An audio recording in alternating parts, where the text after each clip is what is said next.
ಸ್ನೇಹಿತರೆ, ನಿಮ್ಮೆಲ್ಲರಿಗೂ ನಮಸ್ಕಾರ. ನಾವಿವತ್ತು ಬಂದಿದ್ದೀವಿ ಕೊಪ್ಪಳ ಜಿಲ್ಲೆಯಲ್ಲಿ ಇರುವಂತಹ ಆಂಜನೇಯ ಸ್ವಾಮಿಯವರ ಜನ್ಮಸ್ಥಳವಾದಂತಹ ಅಂಜನಾದ್ರಿ ಬೆಟ್ಟಕ್ಕೆ.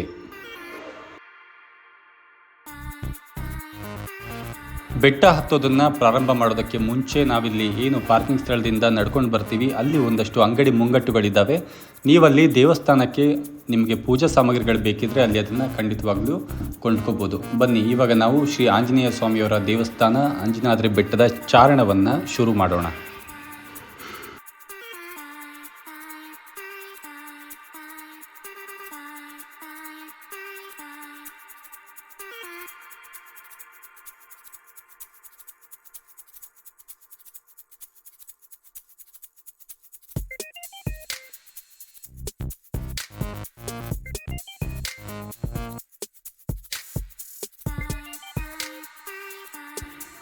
ಅಂಜನಾದ್ರಿ ಬೆಟ್ಟವನ್ನು ಹತ್ತೋದಕ್ಕಿಂತ ಮುಂಚೆ ಶ್ರೀರಾಮನ ದರ್ಶನ ಆಗುತ್ತೆ ನಮಗೆ. ಅಲ್ಲಿ ಶ್ರೀರಾಮನ ಅನುಗ್ರಹವನ್ನು, ಆಶೀರ್ವಾದವನ್ನು ಪಡೆದುಕೊಂಡು ಜೊತೆಯಲ್ಲಿ ಅಲ್ಲೇ ಇರುವಂತಹ ಹನುಮ ದೇವರ ವಿಗ್ರಹ ಮತ್ತು ಪಾದಕ್ಕೆ ನಮಸ್ಕಾರ ಮಾಡ್ತಾ ನಾವು ನಮ್ಮ ಚಾರಣವನ್ನು ಶುರು ಮಾಡಬಹುದು.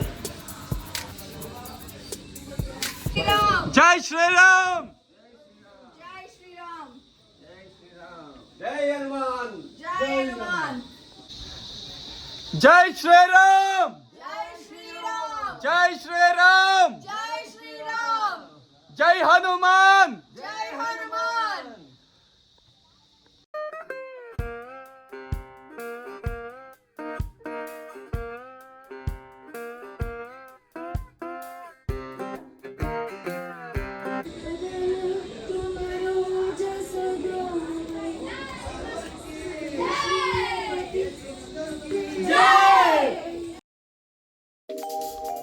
ಇಲ್ಲಿ ಈ ಬೆಟ್ಟವನ್ನು ಹತ್ತೋದಕ್ಕೆ ಅತ್ಯಂತ ವ್ಯವಸ್ಥೆಗಳು ತುಂಬಾ ಚೆನ್ನಾಗಿದೆ. ಒಂದಷ್ಟು ಕಡೆ ನಮಗೆ ನೆರಳಿನ ವ್ಯವಸ್ಥೆ ಕೂಡ ಇದೆ. ಮಕ್ಕಳು, ಮುದುಕರು ಅನ್ನದೇ ಎಲ್ಲರೂ ಕೂಡ ಶ್ರೀ ಆಂಜನೇಯ ಸ್ವಾಮಿಯವರ ಜನ್ಮಸ್ಥಳದ ದರ್ಶನವನ್ನು ಮಾಡೋದಕ್ಕೆ ಅತ್ಯಂತ ಭಕ್ತಿಪೂರ್ವಕವಾಗಿ ಬೆಟ್ಟವನ್ನು ಹತ್ತುತ್ತಾ ಇರ್ತಾರೆ. ಅದನ್ನು ನೋಡೋದೇ ಅತ್ಯಂತ ಆನಂದದಾಯಕವಾಗಿರುತ್ತೆ. ಮತ್ತು ಅಲ್ಲಲ್ಲಿ ನಮಗೆ ಶ್ರೀರಾಮನ ಮತ್ತು ಲಕ್ಷ್ಮಣ ಇವರೆಲ್ಲರ ಒಂದು ಭಾವಚಿತ್ರಗಳನ್ನು ಅಲ್ಲಿ ಹಾಕಿರ್ತಾರೆ. ಶ್ರೀ ದೇವಸ್ಥಾನದಲ್ಲಿ ನಡೆಯುವಂತಹ ಸೇವಾ ವಿವರಗಳನ್ನು ಕೂಡ ಹಾಕಿರುವಂಥ ಒಂದು ಬೋರ್ಡ್ ನಮಗೆ ಬೆಟ್ಟವನ್ನು ಹತ್ತುತ್ತಿದ್ದಂಗೆ ಸ್ವಾಗತ ಮಾಡುತ್ತೆ.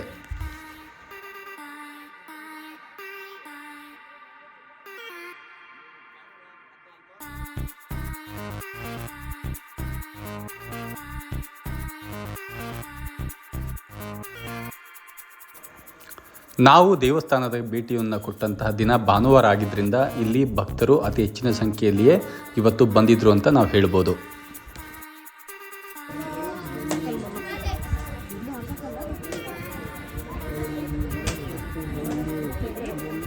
ಬನ್ನಿ, ಸ್ವಾಮಿಯವರ ದರ್ಶನ ಮಾಡಿ ನಾವು ಅವ್ರ ಕೃಪೆಗೆ ಪಾತ್ರರಾಗೋಣ. ಸ್ವಾಮಿಯವರ ದರ್ಶನವನ್ನು ಮಾಡಿ ಮುಂದೆ ಬರ್ತಿದ್ದಾಗೆ ಅಲ್ಲಿ ನಮಗೆ ಶ್ರೀರಾಮಲಲ್ಲನ ಮೂರ್ತಿಗಳು ಹಾಗೂ ಅಲ್ಲಿ ಸೀತಾ ಸಹಿತವಾಗಿ, ಲಕ್ಷ್ಮಣ ಸಹಿತವಾಗಿ ಕೂಡ ಇರುವಂಥದ್ದು ನಮ್ಮನ್ನು ಆಕರ್ಷಕವಾಗಿ ಸ್ವಾಗತ ಕೋರುತ್ತೆ. ಹಾಗೂ ಅಲ್ಲಿ ಮತ್ತೊಂದು ದೇವಸ್ಥಾನ ಕೂಡ ಇದೆ. ಅಲ್ಲಿಂದ ಆಚೆ ಬಂದಾಗ ನಮಗೆ ಫೋಟೋ ತೆಗೆದುಕೊಳ್ಳೋಕ್ಕೆ ಅಂತಲೇ ಒಂದು ಸ್ಥಳಾವಕಾಶ ಇದೆ. ಅಲ್ಲಿ ನಿಸರ್ಗದ ಅತ್ಯಂತ ವಿಹಂಗಮವಾದ ನೋಟ ಎಲ್ಲರಿಗೂ ಕಣ್ಣಿಗೆ ಬೀಳುತ್ತೆ. ಪ್ರತಿ ಕಡೆ ನೀವೆಲ್ಲೆಲ್ಲಿ ಕಣ್ಣು ಹಾರಿಸ್ತೀರಾ ಅಲ್ಲೆಲ್ಲ ಕೂಡ ನಿಮಗೆ ಕಲ್ಲುಗಳನ್ನು ರಾಶಿ ರಾಶಿಯಾಗಿ ಯಾರೋ ಒಂದು ಲಾರಿ ತಂದು ಹಾಕಿ ಹೋಗಿರೋ ಥರ ಗುಡ್ಡಗಳಲ್ಲಿ ಕಾಣಿಸುತ್ತೆ. ಒಟ್ಟಾರೆ ಹೇಳಬೇಕು ಅಂದರೆ ಇದು ಪ್ರಕೃತಿಯ ಅತ್ಯಂತ ವಿಸ್ಮಯವಾದ ಮತ್ತು ರಮಣೀಯವಾದ ಸ್ಥಳದಲ್ಲಿ ಇರುವಂತಹ ಅಂಜನಾದ್ರಿ ಪರ್ವತ.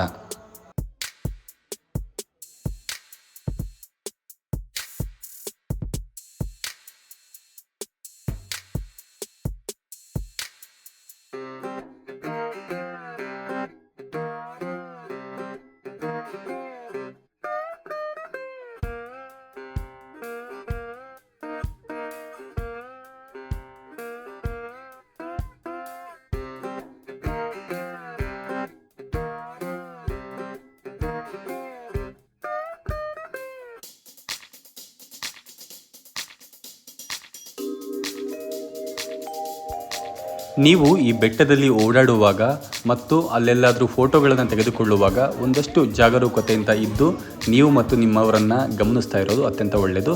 ಇನ್ನು ಬೆಟ್ಟವನ್ನು ನಾವು ಇಳಿಯೋಕ್ಕೆ ಶುರು ಮಾಡಿದ್ವಿ. ಅಲ್ಲಿ ನಮ್ಮೆಲ್ಲರ ಕಣ್ಣುಗಳನ್ನು ಸೆಳೆದದ್ದು ಈ ತಾಯಿ ಮತ್ತು ಮರಿ ಕೋತಿಗಳು ಹಾಗೂ ಇನ್ನಿತರ ವಾನರ ಮೃಗಗಳು ಅಲ್ಲಿದ್ವು. ಸೊ ಇವೆಲ್ಲ ಕೂಡ ನಿಮಗೆ ಪ್ರಕೃತಿಯ ನಡುವೆ ನಿಮಗೆ ಸಿಗಬಹುದಾದಂಥ ದಿ ಬೆಸ್ಟ್ ಎಕ್ಸ್ಪೀರಿಯನ್ಸನ್ನು ಕೊಡ್ತವೆ.